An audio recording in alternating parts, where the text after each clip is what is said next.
안녕하세요. 캘리그라피 작가 서민경입니다. 오늘은 이 강의의 목표인 캘리그라피 작품 만들기를 해보기에 앞서 캘리그라피의 의미와 여러가지 구성 요소, 그리고 창의적인 글씨를 디자인하는 방법에 대해 알아보겠습니다. 우선 첫 번째, 캘리그라피라는 단어의 어원은 그리스어인데요. 이것은 아름답다라는 의미의 캘리라는 단어와 서체라는 의미의 그래피라는 두 단어가 합쳐진 합성어로서 아름답게 쓰인 글씨체를 캘리그라피라고 합니다. 그러나 아름답다라는 이 의미는 보는 사람의 기준이나 관점에 따라서 얼마든지 다르게 보일 수 있고 또 그 상황이나 느낌에 따라 얼마든지 다르게 느낄 수 있기 때문에 아름다운 글씨체라는 표현보다는 개성있고 창의적인 글씨체라고 하는 표현이 더 적절할 것 같습니다. 그리고 이 개성있고 창의적인 글씨체의 캘리그라피는 여러가지 디자인적인 요소들과 결합하면서 요즘 우리가 흔히 볼 수 있는 드라마나 TV 프로그램의 타이틀, 예능 프로그램의 자막, 영화 포스터, 책 표지, 혹은 각종 인쇄물 등에서도 쉽게 얼마든지 찾아보실 수 있습니다.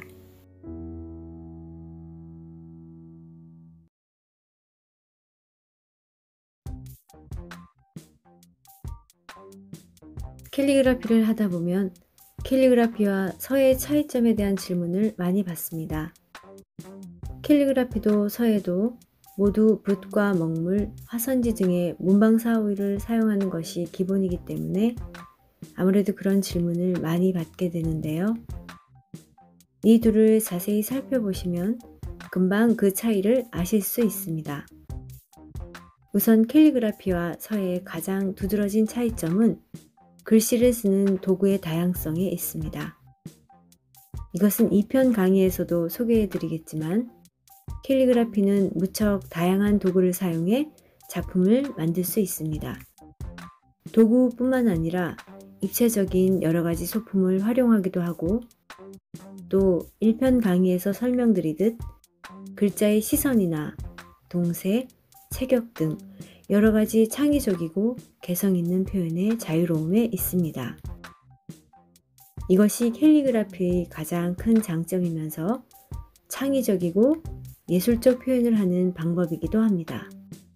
한마디로 이 둘의 차이점을 요약해서 말씀드린다면 바로 자유로움이라 하겠습니다.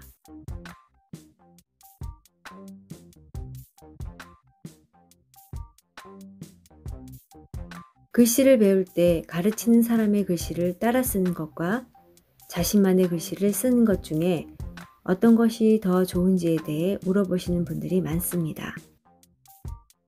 작가나 전문 직업인이 아니라면 굳이 자기의 글씨를 가지는 것이 중요하지 않을 수 있습니다.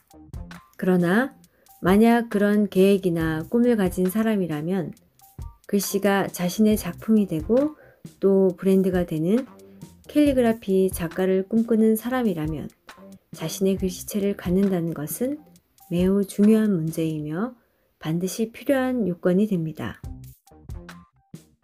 앞서 알려드린 내용들을 잘 숙지하시고 연습하시면서 꼭 거창하지 않더라도 자신의 이야기로 캘리그라피 작품을 만드는 소소하고 행복한 즐거움을 느껴보시기 바랍니다.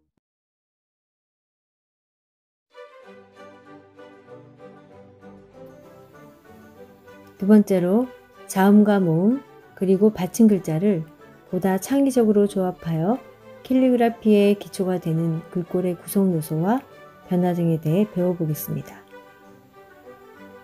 서두에 말씀드린 것처럼 캘리그라피는 그저 글씨만 예쁘게 쓰는 것에서 머무는 것이 아니라 개성있고 생명력 있는 글씨를 쓰는 것이 더 중요합니다.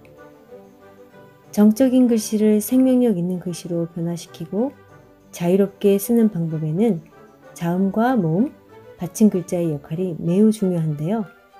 이해를 돕기 위해 각 글자 하나하나를 각각 사람의 모습이라고 생각하시면 이해하시는 데 도움이 되실 것 같습니다. 먼저 자음 부분을 보시면 자음의 경우 사람의 시선의 역할을 합니다. 모음 부분은 사람의 동세나 동작의 역할, 그리고 받침 글자는 시선이나 동작의 움직임을 강조하거나 보조해주는 역할을 한다고 생각하시면 됩니다. 즉, 자음은 얼굴, 모음은 몸통, 받침 글자는 발의 역할이라고 할 수 있습니다. 이번에는 글자의 시선 만들기입니다. 시선은 크게 정면, 위, 아래로 나눌 수 있습니다.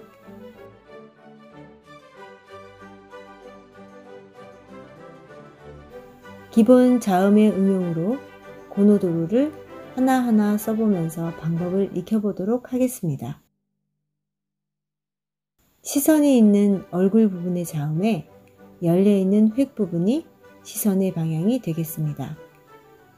지금 보시는 것처럼 이렇게 하면 위를 보는 시선과 아래를 보는 시선이 각기 다르다는 것을 아실 수 있습니다.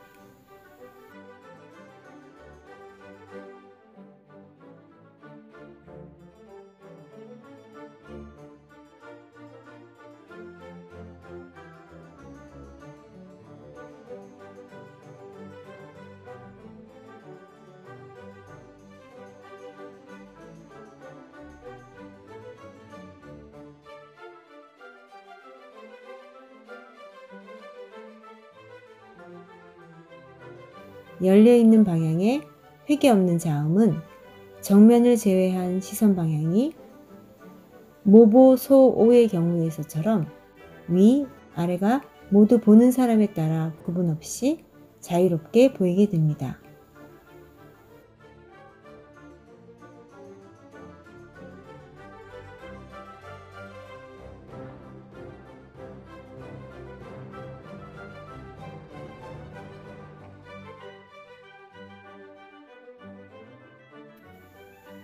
보시는 것처럼 조초코토는 고노도로와 마찬가지로 열려있는 획 방향이 바로 시선의 방향입니다.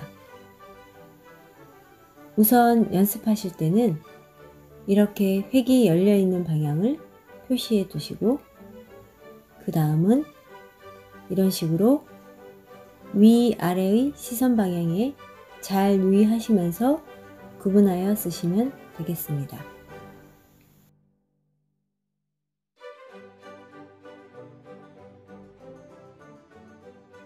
마지막으로 포호는 획이 열려있지 않는 자음이므로 모보소오와 같이 위, 아래 시선 방향의 구분 없이 보는 사람에 따라 자유롭게 보이게 됩니다.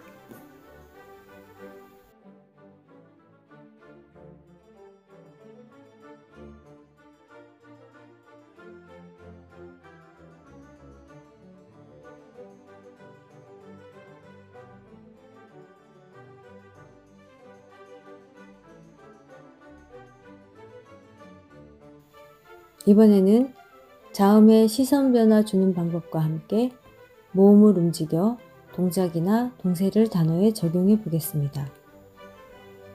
시선 변화가 있기 전의 단어들과 시선을 변화시킨 후의 단어들의 느낌을 비교해 보시기 바랍니다.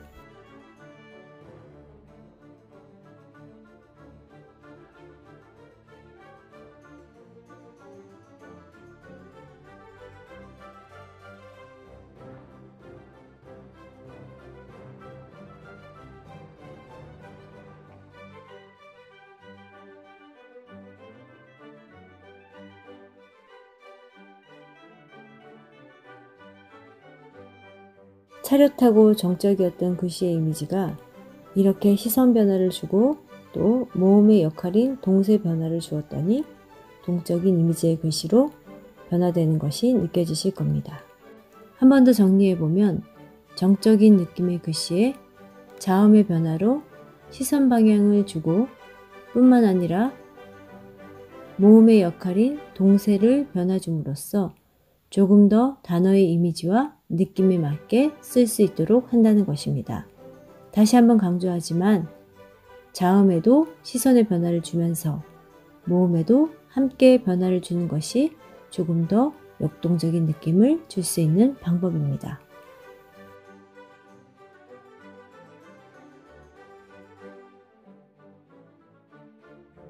자, 이번에는 코끼리라는 글씨를 써볼 텐데요. 여기에도 마찬가지로 시선의 변화를 주면서 어떻게 달라지는지 잘 살펴봐 주세요.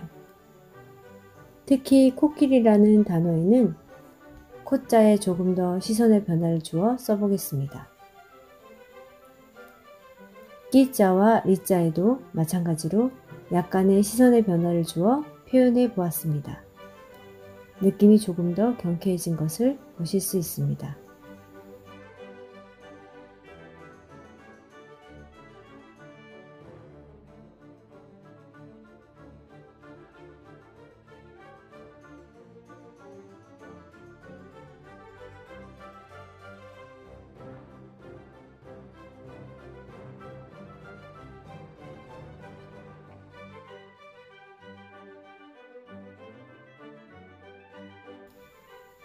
마지막으로 트로트라는 단어를 써볼 텐데요.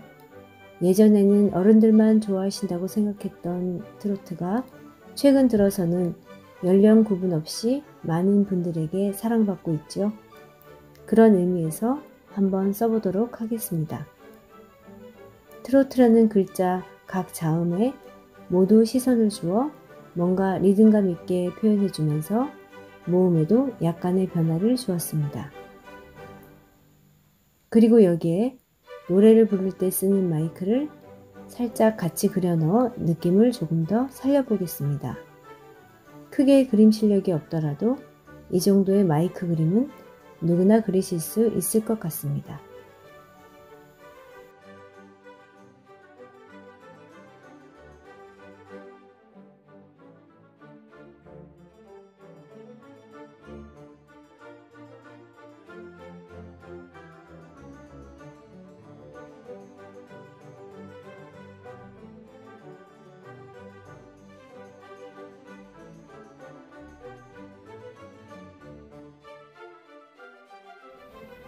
받침 글자의 역할.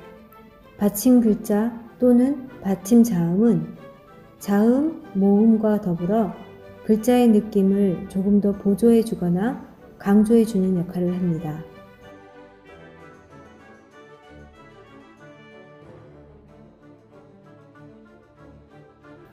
받침 자음을 잘 활용할 수 있는 방법들을 조금 더 구체적으로 알아보기 위해 이응 받침을 넣은 단어들을 가지고 하나씩 살펴보겠습니다. 먼저 받침 자음의 활용 방법은 크게 세 가지 정도로 보시면 됩니다. 첫 번째, 방향, 두 번째, 크기, 그리고 마지막 세 번째가 간격인데요. 하나씩 예시를 보시면 이해하시는데 도움이 될 듯 합니다. 첫 번째, 방향을 달리해서 받침을 써보겠습니다.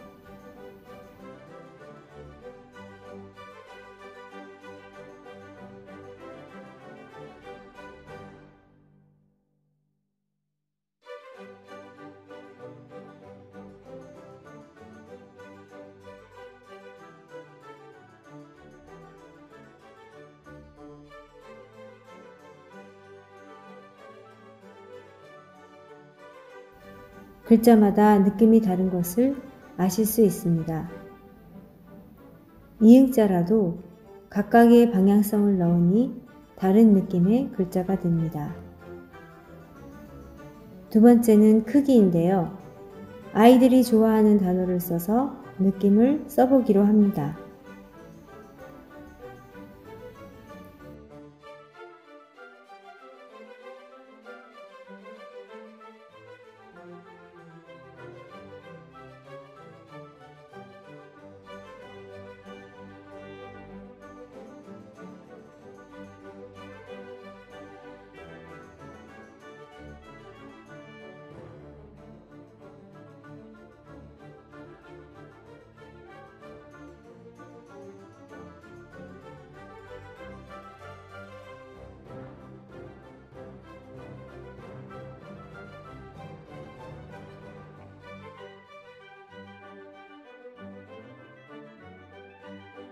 크기와 더불어 굵기도 살짝 변화를 줍니다. 느낌이 조금 더 다르게 보입니다. 마지막으로는 간격입니다.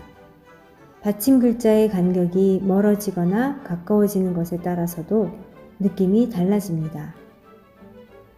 이것은 이어서 배워보실 글자의 체격과도 연결이 되는데요. 자음과 모음, 받침 자음의 간격이 달라질수록 글자의 체격에도 영향을 주게 됩니다. 그러나 일단 지금은 받침 자음의 간격에 주의하여 잘 살펴보시기 바랍니다.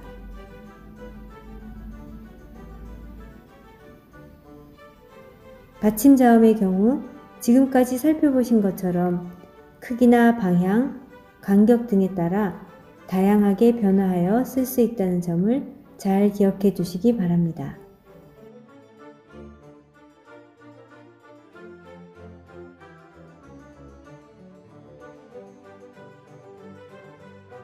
이번에는 글자의 체격에 대해 알아보겠습니다.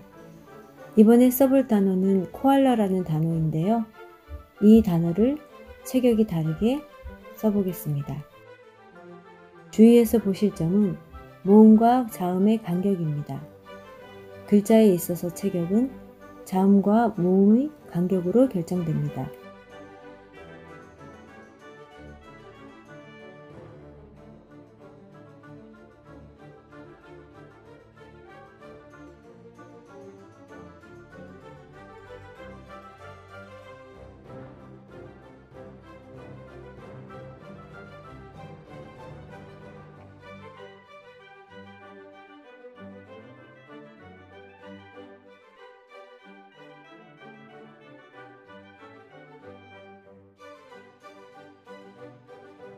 느낌이 오시나요?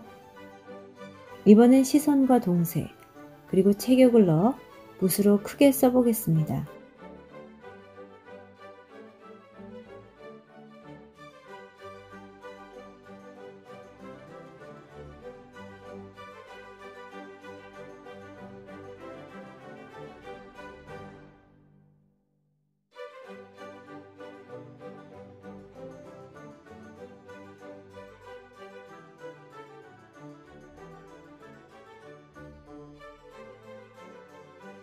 지금처럼 자음과 모음의 거리, 즉 간격을 비교해 보시면서 써보시면 되겠습니다. 글자의 체격들이 너무 통일되면 어딘지 답답하거나 지루하게 느껴집니다. 이 어울림은 특히 글자의 체격에서 많이 영향을 받게 되는데요.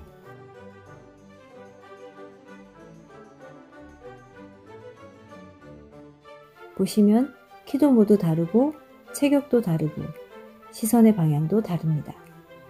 그렇지만 이 모든 것들이 서로 조화를 이루면서 어우러졌을 때 글씨의 느낌은 훨씬 더 잘 전달됩니다.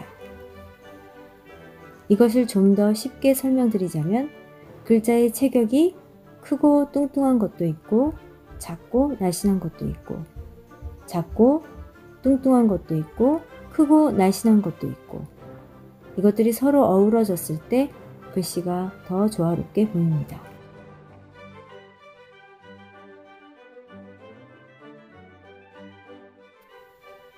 이렇게 해서 지금까지 글자의 시선과 동작 그리고 체격을 만들어 생동감 있는 글씨를 쓰는 방법에 대해 알아보셨습니다. 다음 수업에서는 글씨에 성격과 느낌을 넣어 표현하는 방법에 대해서 알아보시겠습니다.